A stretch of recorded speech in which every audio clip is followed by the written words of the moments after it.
आज की डेट में बच्चा एनडीए के लिए इतना पागल हो रखा है, उनके दिमाग में ऐसा है कि अगर एनडीए हुआ तो ठीक, वरना हमें और कुछ नहीं चाहिए। मतलब they don't even think about other entries like OTA, मतलब आई थिंक सीडीएस, मतलब नथिंग। और उनको लगता है कि जैसे एनडीए यहाँ है और बाकी सब एंट्रीज यहाँ है। तो मतलब I feel this is wrong, but I don't know how to make them understand this. देखिए ऐसा है, कुछ चीज़ें हैं जो है ना आदमी को थोड़ा ध्यान से देखनी चाहिए। एज ऐसी है, firstly children not to be blamed, है ना। जितना पता है बच्चों को थ्रू सोशल मीडिया और वॉट एवर ओपन सोर्सेज, वो उतना ही दिमाग लगाते हैं बच्चे, है ना। कुछ उनको बताया जाता है फ्रॉम डिफरेंट सोर्सेज, ये ऐसे है वैसे। बहुत सिंपल सी बात है, आप बोलते हो कि हम या तो एनडीए में जाएंगे या नहीं जाएंगे। चलो एक बार मत जाइए, फौज रुकेगी? नहीं रुकेगी। फौज तो तब भी चलेगी। कंपैरिजन का क्या फ़ायदा है? मैं खुद ओटी से हूँ, बट मैं जितनी ओटी की इज्जत करता हूँ उतनी मैं आईएमए की भी करता हूँ और उतनी मैं एनडीए की भी करता हूँ।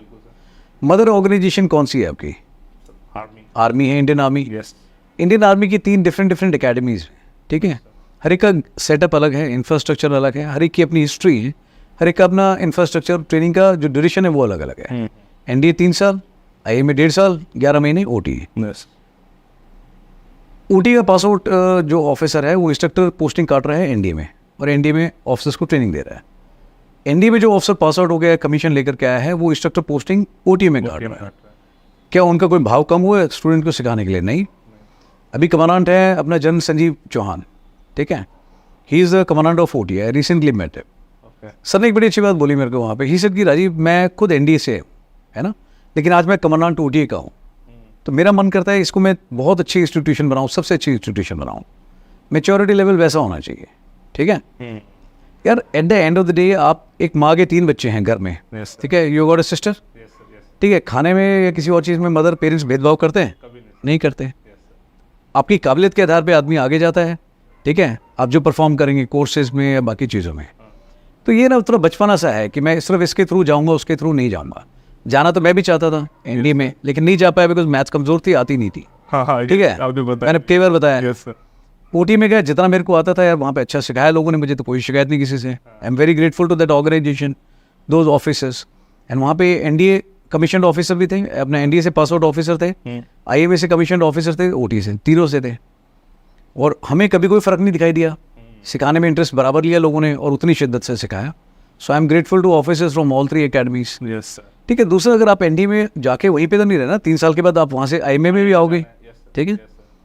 तो इसी तरह से कई लोग हैं जो ओटी में आते हैं और ओटी से उसके बाद में एग्जाम क्लियर करते हैं और आईएमए में चले जाते हैं।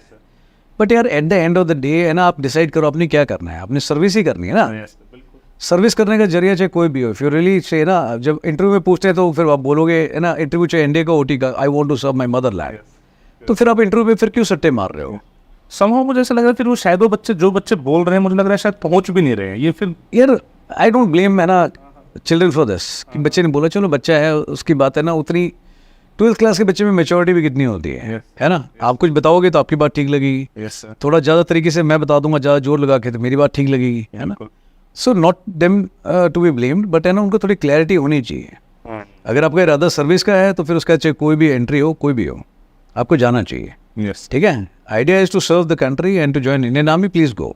All 3 academies are good.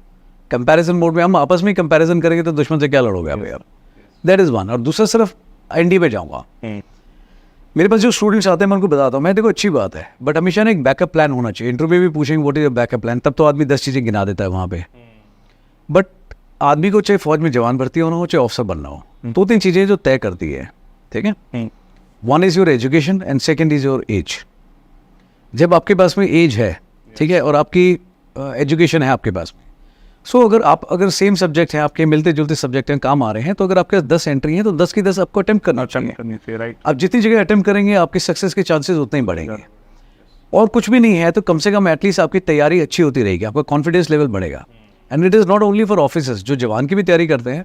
मैं उन बच्चों को हमेशा बताता था, मैं बेटा आपके केस में 3 चीज़ें हैं जो आपको ना आगे काम आएंगी। पहला आपकी हाइट, है ना, when you want to become जवान इन आर्मी, हर एक स्टेट की पैरामीटर्स हैं, इस इलाके की हाइट इतनी होनी चाहिए, हाइट और चेस्ट, वो। दूसरा आपकी एजुकेशन, ठीक है, और तीसरा आपका एज। ये 3 चीज़ तय करती हैं कि कहाँ कहाँ पे आपको भर्ती देखनी लागू है, ठीक है।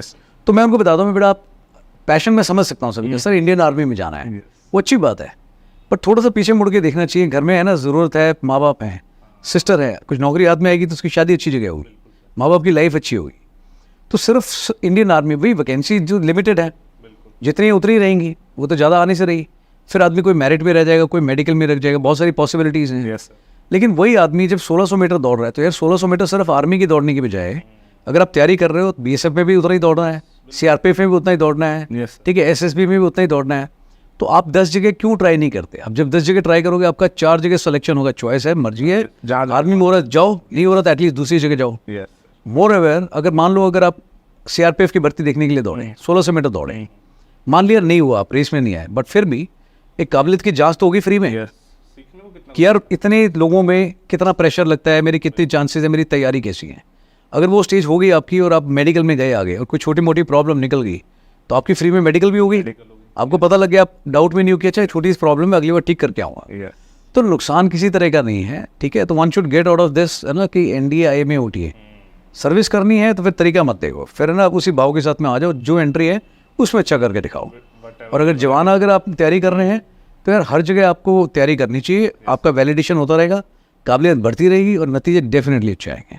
बिल्कुल ठीक है, OTA के थ्रू है ना, मुझे पता था कि मुझसे नहीं हो रहा, बट ऐसा नहीं है कि इज्जत है ना मैं किसी काम करता हूँ। जीरो अकेडमी से तीनों को बेसलाम है, मेरी अपनी ऑर्गेनाइजेशन है, बिल्कुल सर। ठीक है ना। Yes sir. मेरे दोस्त हैं, कोर्समेट्स हैं, सीनियर्स हैं, जूनियर हैं, तीनों अकेडमी से, हमें तो कोई फर्क नहीं दिखाई दिया कभी यार। सर ये अंदर जाके मतलब मैंने भी और ऑफिसर्स लोगों से बातचीत करी तो मतलब वही है कि अंदर जाके तो फर्क ही नहीं है। ये ये देखो फर्क चाहिए ना, बाहर से देखो चाहे अंदर से देखो, जिसकी सोच में फर्क है ना, वो कहीं वो आपको कहीं भी मिलेगा, अंदर भी मिलेगा, बाहर भी मिलेगा।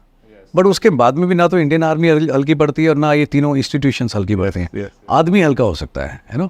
कहने के तो बहुत लोग हैं जो कह देते हैं इंडियन आर्मी बकवास है, भाई किसी के कहने से थोड़ी होती है। Indian army is bigger than my size, you know, it is bigger then in the combined entire, है ना, ऑर्गेनाइजेशन है ना, लोगों के कहने से नहीं होता।